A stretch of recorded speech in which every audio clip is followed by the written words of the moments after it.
A little bit scary for a lot of people, I think. Yeah. Getting a letter from the CRA. Yeah, it can definitely send a chill down your spine. Yeah, nobody wants to see that in their mailbox. Definitely not.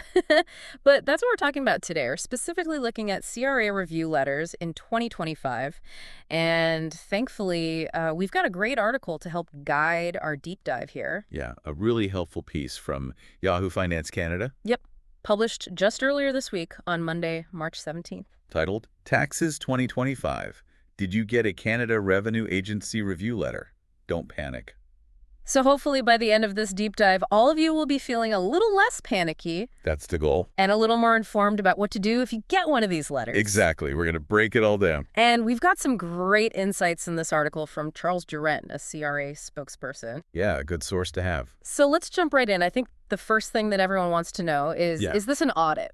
Like, if I get this letter, am I being audited? That's the big question. And the article really emphasizes that, no, this is not the same thing as a full-blown audit. It's definitely not the same beast. Okay. The spokesperson actually says a review is distinctly not a much more serious audit. Okay. So less serious than a full audit. Way less serious. Yeah. Okay.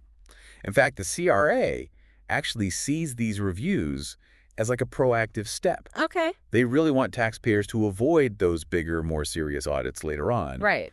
And they figure if they can catch things early on, then it might not have to escalate to that point. So it's kind of like a heads up. Exactly. They're just sort of flagging, hey, we need to take a look at this. Yeah, exactly. Like just double checking. Before it becomes a problem. Exactly. And the CRA spokesperson really emphasized that their goal is to educate and just seek clarification. Right. It's more like, hey, we need a bit more information on this. Can you help us out? Okay, so they're not assuming that you've done anything wrong. Right, not at this stage. They're just saying, hey, something doesn't quite look right here. We need to get a little more information. Exactly. Okay, good to know.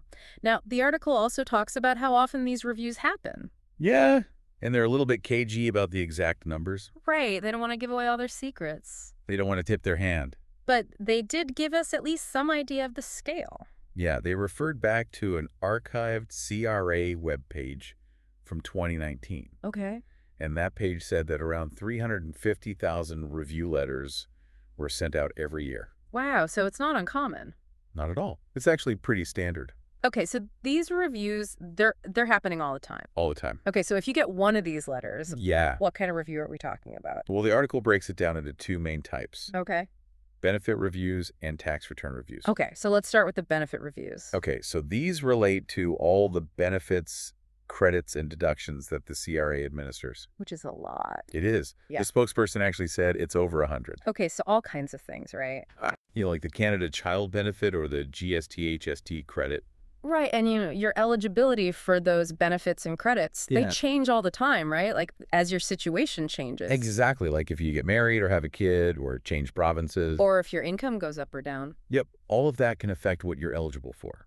Right, so it makes sense that they would be reviewing those things pretty regularly. Absolutely. Okay, so that's benefit reviews. Yep. Now, what about tax return reviews? Okay, so this is where it gets a little more complicated. Okay. Because there are actually 7 different programs that fall under this category. 7, okay. Yeah. So they do reviews before a notice of assessment is even issued. So before you even get that official confirmation from the CRA about how much tax you owe?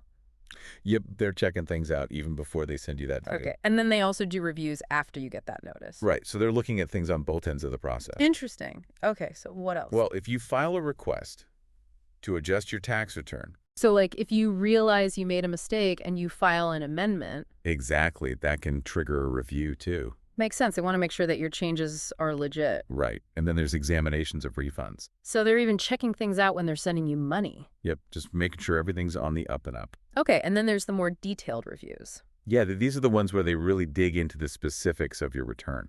Okay, so what kind of specifics are we talking about? Well, they might look at your income, your deductions, any losses you claimed. So they're really scrutinizing those specific areas of your tax filing. They are. Okay, what else? Well, there's also a program focused on cross-checking the information on your return. Okay. With data they receive from other sources. So like your employer sending in your T4 slips. Right, or your bank sending T5s for your investment income. Okay, so they're basically double checking that what you reported matches up with what they're hearing from other people. Exactly. They're making sure all the pieces fit. Makes sense. You can't really get away with forgetting to report that investment income if the bank has already told the CRA about it. Nope. The information's all out there. Okay. And then finally, the article mentions special assessments. Yeah, these sound a little more mysterious. Yeah. What are those all about? Well, the article describes them as in-depth analyses designed to identify broader trends. Okay, so they're not just looking for individual errors? No, they're trying to spot patterns across different taxpayers. So are they looking for like widespread issues with certain types of deductions or something like that? That's what it sounds like. Interesting. So it's not just about catching individual mistakes. It's also about trying to identify bigger problems in the system. Right, and the spokesperson made a really important point. Okay. These reviews aren't just limited to tax season. Oh, really? Yeah, there's a whole division within the CRA that's constantly analyzing information. So they could be reviewing your 2023 return in 2025. Exactly. They're always Wow. Okay, so just because you filed your taxes and you haven't heard anything doesn't mean you're in the clear. Nope, the CRA is always watching. Okay, well, that's a little unsettling. I know, right? But, okay, so we know the different types of reviews. What triggers one of these letters? Well, some of them are random. Okay. But the spokesperson said most are triggered by what they call impartial and non-discriminatory criteria. Okay, so what kind of criteria are we talking about? Well, a big one is a change in your personal situation. Like getting married or having a kid? Exactly, or moving to a different province. Or going from single to common law, or the other way around? Yep, all those kinds of things can trigger a review. Because those changes can affect your eligibility for certain benefits and credits. Exactly. So the CRA wants to make sure everything's still accurate. Right. And claiming a new credit for the first time can also trigger a review. Yep. Likely just to verify that you actually qualify for it. Right. If you suddenly start claiming something you've never claimed before. Yeah, they might want to take a closer look. Makes sense. And then, of course, there's the issue of discrepancies. Yeah. Between what you report on your tax return and the information the CRA gets from other sources. Right. Like if your bank sends them a T5 slip for your investment income. Yeah. And you forgot to include that on your return. Whoops. Yeah, that's definitely going to raise a red flag. Okay, so what are some of the common errors that lead to these reviews? Well, the article mentions a few. Mistakes with address changes are a big one. Okay, so if you move and you don't update your address with the CRA. Yeah, that can cause all sorts of problems. Right, because then they might not be able to send you important information. Exactly. Or they might send your benefits to the wrong place. Ah, that would be bad. Yeah, so make sure your address is always up to date. Okay, good advice. And then what else? Well, errors in claiming tuition fees are also common. Okay. And mistakes related to medical expenses. So those are areas where the rules can be a bit tricky. Yeah, and you often need supporting documentation. Right. You can't just claim anything you want. Nope. You got to have the receipts to back it up. Okay, and then the article also specifically mentioned cryptocurrency. Yeah, that's a whole new world. I bet they're seeing a lot of mistakes in that area. Probably because the rules are still evolving. Right, and a lot of people are still figuring out how to report those transactions. Exactly. So it's definitely an area where the CRA is paying close attention. Okay, so let's say you do get one of these review letters. Yeah. What's the first thing you should do? The spokesperson's advice is very simple. Okay. Don't panic. Easier said than done, I think. I know, but it's really important to remember this is not an audit. Okay. It's just a verification process. So they're not accusing you of anything. Right. They just need a little more information. Okay, so once you've calmed down, what's the next step? Read the letter carefully. Okay. And make sure you understand exactly what information they're asking for. Okay. And then respond promptly. So don't just ignore it.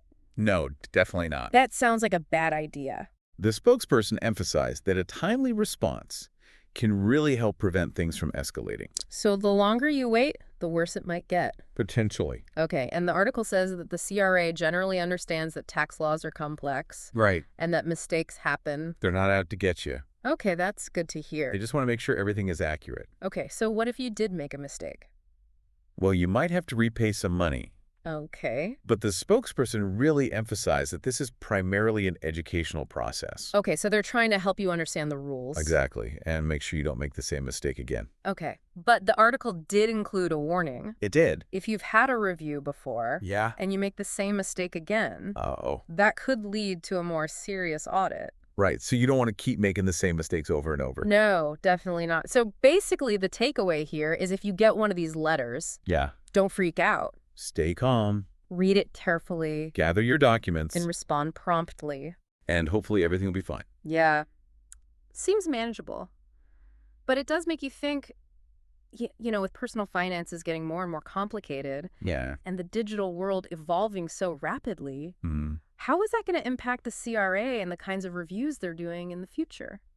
Well, I think we can expect to see more reviews. Okay. And probably more sophisticated reviews. Right, because the CRA has access to more data than ever before. Exactly. And they're constantly developing new ways to analyze that data. Yeah. And as things like cryptocurrency become more mainstream, I bet we'll see more reviews focused on that. I would bet on it. It's a whole new area for the CRA to figure out. It is. So maybe the best thing we can do is try to stay informed. Absolutely. You know, keep up with the latest tax rules and reporting requirements. Yeah. And don't be afraid to seek professional advice. Especially if your finances are complicated. Right. A good accountant can be worth their weight in gold. That's for sure. Well, thanks for breaking all this down for us. My pleasure. Always good to have you here on The Deep Dive.